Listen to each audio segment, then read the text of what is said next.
Bab 19. Sumpah Maya. Kembali ke kafe. Pintu kafe terbuka. Dua orang berbadan tegap membuka pintu untuk tuannya. Seorang pria didampingi oleh dua bodyguard bergerak dengan cepat menghampiri keributan. Mom, Dad, apa yang terjadi? Tanya pria itu yang tak lain adalah Adnan pada Sonya yang saat itu mengusap bajunya yang terkena noda kopi. Pelayan ini sengaja menumpahkan kopi di baju Momi.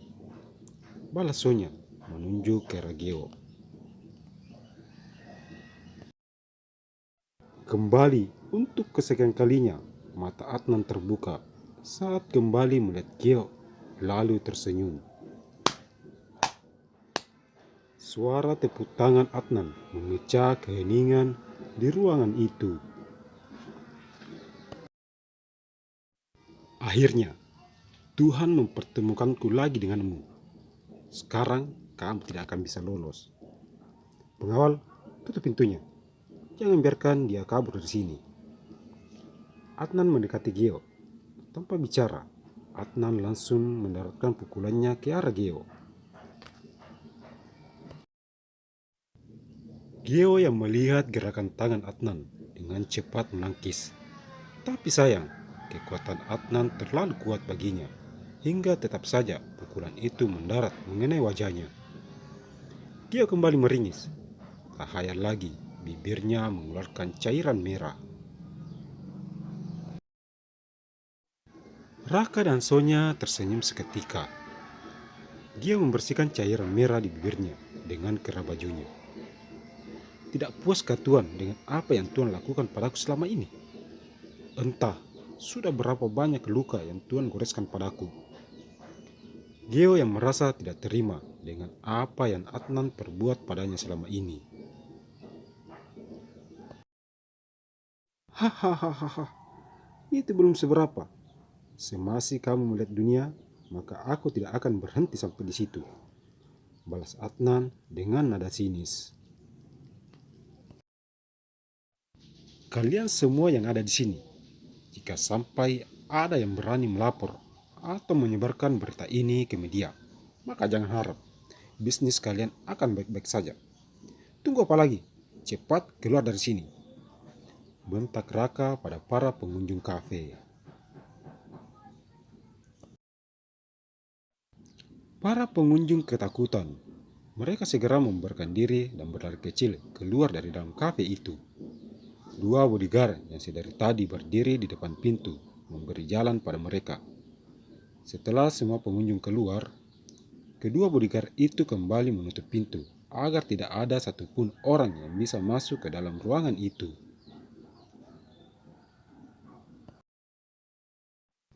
Kalau begitu, saya minta maaf atas kejadian ini.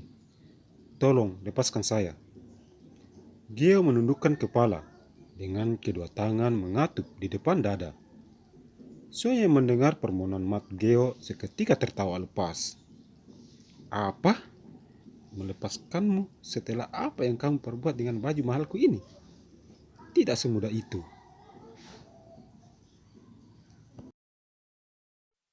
Kalau begitu, berapa kiranya biaya yang harus saya bayar untuk menembus baju nyonya yang terkena noda?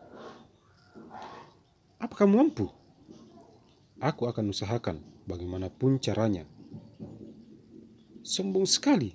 Sudah aku bilang, setahun pun kamu bekerja di sini, uangmu tidak bakalan bisa membayarnya. Paham? Saya punya sedikit tabungan, mungkin itu cukup jika nyonya mau menerimanya. Berani-beraninya kamu membayar kami dengan uang recehmu, atau kamu memang sengaja memandang remeh pada kami? Adnan kembali membentak Geo. Saya tidak berpikir keras itu, Tuan. Siapalah saya ini?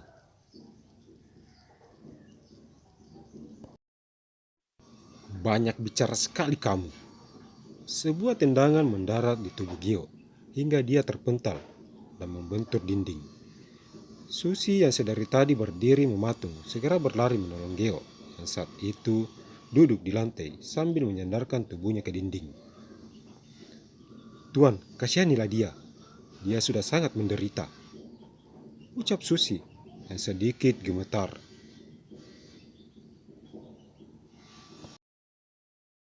Ternyata ada pahlawan di sini. Kamu tidak usah membelanya, karena nasibmu akan sama dengannya. Adnan berjalan mendekati mereka dengan kedua tangan terkepal. Tidak ada cara lain, Geo, untuk kamu bisa selamat dari sini. Larilah, biar aku yang menghadangnya, bisik Susi di telinga Geo. Bagaimana dengan Mbak Susi? Soal Mbak Susi, tidak usah kamu pikirkan. Mbak bisa jaga diri. Sekarang larilah. Gio merasa tidak tega, tapi Susi terus saja memaksanya. Gio berdiri dan mencoba untuk berlari, tetapi sayang Adnan membaca pergerakannya. Mau lari kemana kau? Adnan mencoba mengejar Gio. Saat itu pula Susi segera menangkap kakinya. Gio, cepat lari! Gio sempat berbalik ke arah Susi, kemudian kembali berlari menuju ke pintu. Kembali Gio harus berhenti, tatkala dua bodyguard maju menghadangnya.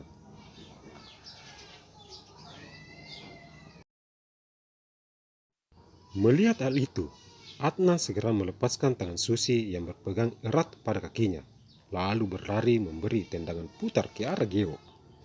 Kembali untuk kesekian kalinya, Gio harus menelan kepahitan. Tubuhnya terpental dan mengenai meja tamu dalam kafe.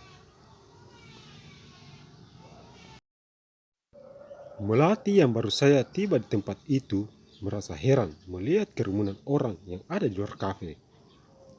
Melati berlari ke arah kerumunan orang yang berdiri di depan kaca transparan.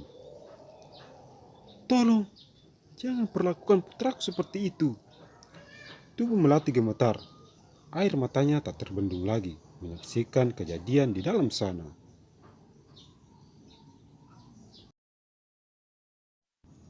Gio yang tubuhnya tak berdaya sepintas melihat ke arah Melati, dan tiba-tiba dunianya terasa gelap dan tersungkur di atas lantai dengan posisi terlentang.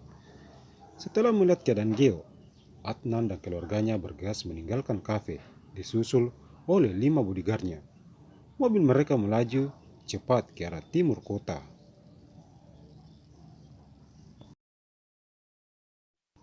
Suasana kafe menjadi porak-poranda, bak kapal pecah. Melihat pintu terbuka, Melati segera menerobos kerumunan orang dan berlari mendekati Gio. Sayang, bangunlah, ada ibu di sini. Buka matamu, nak. Ibu mohon. Melati memeluk tubuh Gio yang sudah tidak berdaya. Melati menangis histeris.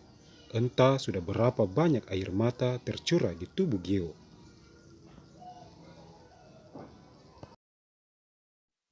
Andi yang baru saja datang segera mendekati Susi yang saat itu duduk di kursi memegangi wajahnya dan juga perutnya. Apa yang sedang terjadi? Kenapa keadaan kafe seperti ini?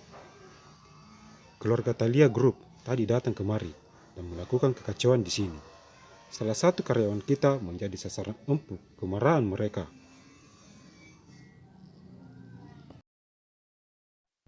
Siapa yang mereka perlakukan seperti itu? Geo, bos. Susi kemudian menceritakan awal mula perkara sampai keluarga itu pergi meninggalkan kafe. Siapapun yang ada di sini, aku mohon, tolong kami. Suara Melati bergema dalam ruangan itu.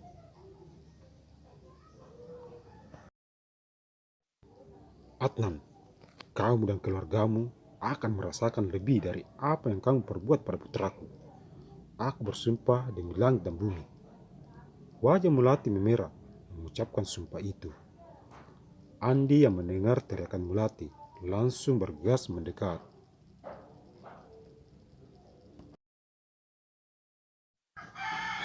Ayo kita bawa Geo ke rumah sakit sebelum semuanya terlambat. Andi membangunkan Geo lalu menggendongnya. Mobil Andi melaju dengan kecepatan tinggi menuju ke arah rumah sakit terdekat. Di depan rumah sakit, mereka disambut oleh perawat dengan membawa kursi roda. Perawat mendorong kursi roda menuju ke arah ruang UGD. Melati menyandarkan tubuhnya di dinding rumah sakit, tanpa kekhawatiran pada wajah cantiknya. 30 menit kemudian, pintu IGD terbuka. Andi berlari menghampiri dokter yang keluar dari dalam sana. "Dok, bagaimana keadaannya?" Keadaan pasien baik-baik saja. Cuma tulang kaki sebelah kirinya patah, jadi harus segera dilakukan operasi. Untuk lebih jelasnya, ada baiknya Anda menghadap ke bagian administrasi dan menanyakan apa saja yang harus Anda siapkan sebelum operasi dilakukan, balas dokter itu. Melati yang baru sadar dari lamunannya segera mendekati Andi.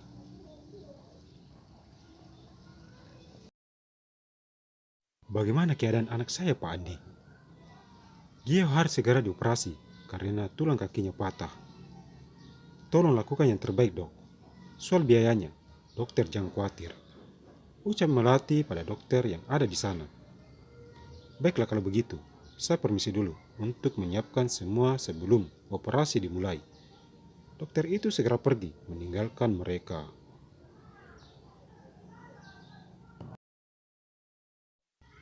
Tidak lama kemudian, Melati keluar dari dalam ruangan administrasi dengan wajah lesu.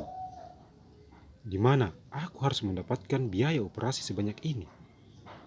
Melati duduk di kursi tunggu dengan pandangan kosong. Lama Melati menunggu hingga dia teringat dengan Saga.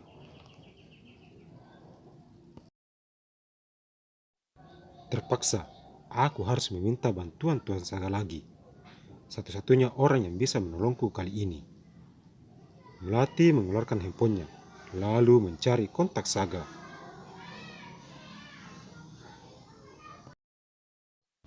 "Halo, maaf jika saya mengganggu kegiatan Anda. Begini Tuan, sebuah tragedi menimpa keluargaku dan harus segera dioperasi. Apa boleh saya meminjam uang pada Tuan?"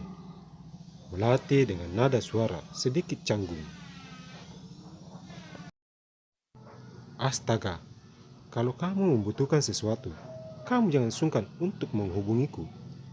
Kalau begitu, kamu kirim alamat rumah sakitnya, biar nanti sekretarisku akan datang ke sana untuk melunasi semua biaya administrasinya. Soalnya aku tidak sempat ke situ karena aku lagi di luar kota," balas Saga dari dalam telepon. "Baik, terima kasih banyak Tuan."